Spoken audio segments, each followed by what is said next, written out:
Quem é o Fed? O que ele come, do que ele vive, como ele se sustenta, como ele toma suas decisões, e é sobre esse grandalhão do mercado financeiro que a gente vai falar hoje.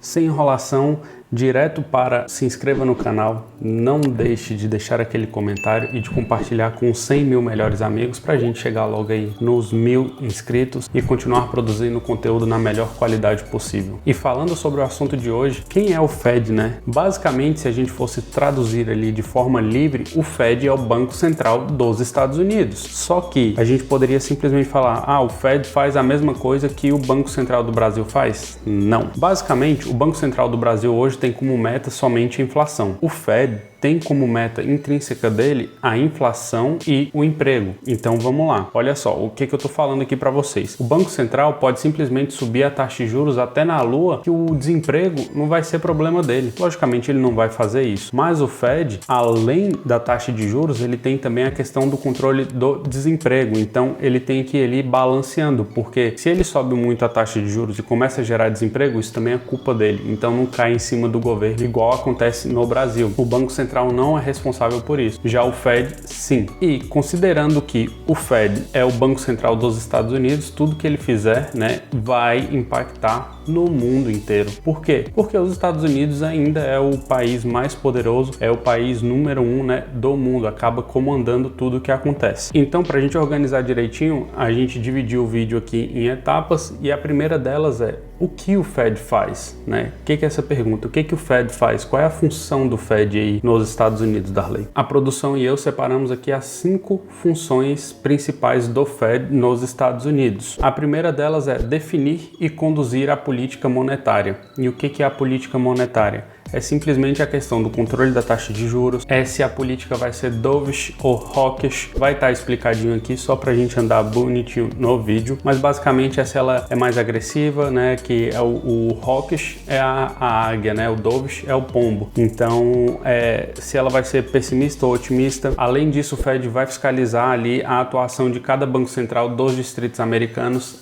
O Fed não é só ele, né, existem mais outros bancos centrais e um exemplo curioso é que o Fed em si é privado. Ele foi criado por entidades privadas para ter controle ali, para ter uma centralização, mas de forma descentralizada, porque tem os bancos centrais distritais, mas para ter um órgão que pudesse tomar decisões e que pudessem fazer as coisas caminharem de forma efetiva. A terceira função é garantir a estabilidade do sistema financeiro do país como um todo. A quarta é garantir ali e gerir também, né, o sistema de pagamentos. Aqui a gente tem Zelle, Venmo, a gente tem... O que mais que a gente tem em produção? PayPal entra como um meio de pagamento também, né?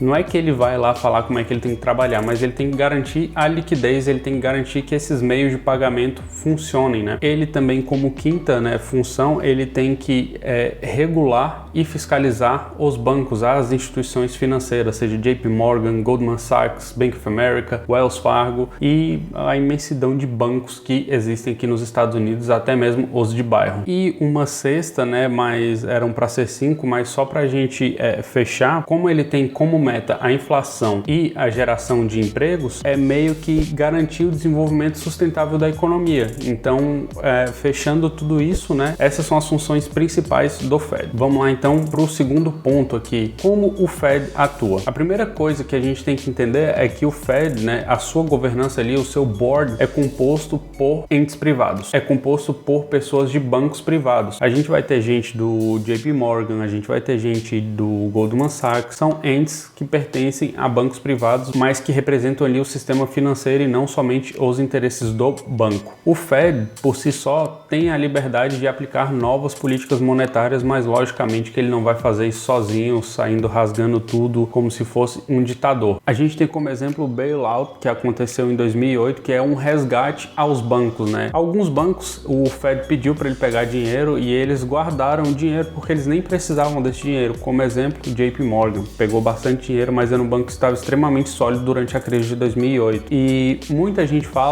acredita que um dos maiores erros do Fed foi deixar o Lehman Brothers quebrar em 2008, porque gerou toda uma desconfiança no sistema financeiro. Então, pessoal, o Fed atua dessa forma. Ele atua para manter a estabilidade da economia, ele atua para compra e venda de títulos, mas nesse caso, quem faz a compra e venda dos títulos é o FOMC, que é FOMC, que nada mais é do que a sigla para Federal Open Market Committee, que se a gente traduzir aí vai ficar Comitê de Mercado Aberto. E aí você pode pensar, mas que títulos são esses? É basicamente aí o que a gente tem de tesouro direto, talvez, é o que a gente chama de bonds americanos, são os títulos de dívida do governo. Então vamos aqui para o terceiro ponto, que é a formação do Fed. E aqui eu vou ter que acompanhar aqui na tela, até porque eu não sou uma máquina ainda, mas se depender do Jeff Bezos, talvez. O Fed, pessoal, vai ter a seguinte composição. É um conselho de governadores. O pessoal que está lá é chamado de governador do Fed, não do estado ali, igual a gente conhece no Brasil. Ele vai ser composto por 7 membros, beleza? E vai ser liderado por um presidente nacional, que hoje é o Powell. Vou colocar a fotinha dele aí, porque aí você vai lembrar dele, porque provavelmente você já viu ele em alguma notícia aí no Brasil. E o Powell é escolhido pelo presidente dos Estados Unidos, seja Trump, seja Obama, seja Biden e qualquer outro que esteja ativo na função. Além desses 7, né, que tem o líder que é escolhido pelo presidente atual, existem 12 presidentes dos Federal Banks, que são regionais, que atuam como filiais do Fed. Lembra que eu falei para você que o Fed foi criado para ter uma centralização ali, mas de forma descentralizada? E muitas vezes você vai ver o seguinte, o Fed de Atlanta divulgou que o GDP, que é o PIB americano, viria negativo. O Fed de Atlanta é um Fed regional. E aí, quais são as regionais que existem do Fed? Não é uma regional em cada estado, são 12, né, no caso, e aí vão ser as seguintes, vai ter em Atlanta, Boston, Cleveland, Dallas, Chicago, Kansas City, Minneapolis, New York, Philadelphia, Richmond, San Francisco e St. Louis. E além de tudo isso que eu já falei para vocês, terão também os representantes das instituições privadas e o FOMC, que é o comitê lá responsável para fazer a compra e venda dos títulos, que é responsável por também montar ali o Quantitative Easing e o Quantitative Tightening. Se você não sabe o que é isso, eu vou fazer um vídeo específico para explicar essas duas siglas, porque é um pouquinho mais complexo e foi aí que o Fed percebeu, né? O Fed não, mas o governo americano percebeu que poderia criar dinheiro de forma muito mais fácil e muito mais agressiva, que é o que os governos têm feito. Então, vamos lá para o quarto ponto aqui desse vídeo, que é o Fed e a economia mundial. Darley, por que o Fed manda no mundo? É simplesmente pelo seguinte, pessoal. Se vocês estão ligados nas notícias, vocês veem que a China pega empréstimos com a FMI. Se a taxa de juros dos Estados Unidos hoje, que está oscilando entre 2,25 a 2,50, está setada nesse spread, né, nesse intervalo, você acha que o FMI vai emprestar dinheiro a menos que essa taxa? Não, mas se ela está setada em 0, talvez o FMI empreste a 2% para a Argentina, né? O FMI empreste para Angola, para a África do Sul e até mesmo para o Brasil na taxa de 2, 3%. Só que como a taxa de juros dos Estados Unidos, que é responsável ali pelo dólar, né, que é a moeda mundial até hoje, está entre 2,25 e 2,50, significa que o FMI vai ter que subir para 5, 6, 7, dependendo do país, 8. Então, sempre que os Estados Unidos sobem os juros, as economias emergentes sofrem. Por que as economias emergentes? Porque são elas que sempre buscam empréstimos ali no FMI, buscam empréstimo nos Estados Unidos e faz com que o custo do dinheiro fique mais caro. E cada vez mais que o pessoal busca empréstimo, tanto nos Estados Unidos, tanto na FMI, a gente tem que lembrar. A moeda brasileira é uma exceção aí diante de tantas outras, porque a turca lira, o peso mexicano, qualquer outra moeda que você colocar em comparação com o dólar, vai ter perdido muito valor. Então, além de você fazer um empréstimo em dólar, com uma taxa de juros mais alta, agora a sua moeda está desvalorizando, então você tem que produzir muito mais para conseguir arcar com essa dívida em dólar. Vocês conseguem compreender? Ficou bom a explicação, produção? Você não prestou atenção, né? Estou contratando alguém que possa analisar aqui o que eu estou falando, tá? Deixa aqui, vou deixar um formulário aqui para você preencher. O salário é R$0 e tem que me aguentar por muito tempo gravando vídeo e reclamando. Alguns homens só querem ver o circo pegar fogo.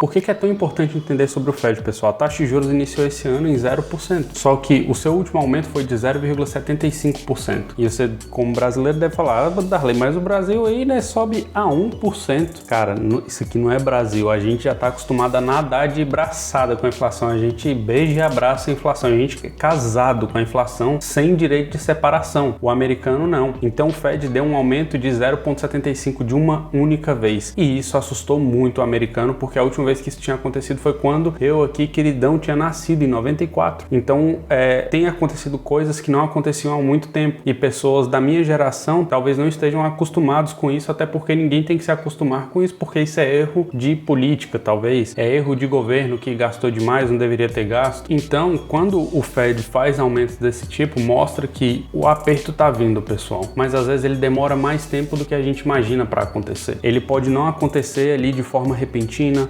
não acontecer ali no mês seguinte, mas uma hora vem, tá? Então a gente tem que ficar ligado, a gente tem que entender quando o Fed se mexe, porque quando o Fed se mexe, ele é aquele grandalhão, treme tudo, vai bagunçar tudo. E mesmo que os países estejam mais organizados, ainda assim chega. E como diria o nosso querido e amado ex-presidiário, ou presidente, Luiz Inácio Lula da Silva, não vai ser uma marolinha como ele previu em 2008. Vai ser, de fato, né, algo que vem para bagunçar um pouco os mercados, mas não se assustem, porque isso acontece volta e meia. Normalmente acontece de 7 em 7 anos, de 9 em 9 anos. Faz parte da forma que o mundo encontrou para crescer, dos ciclos econômicos, e você tem que estar atento a isso, porque se você pode comprar uma empresa que você sabe que gera um valor por um preço muito menor, essa é a hora de você comprar. E pro vídeo de hoje era isso, pessoal. Eu espero que vocês tenham gostado, espero que vocês tenham entendido um pouco mais sobre a função do Fed. Tamo junto e não se esqueçam, é só o começo.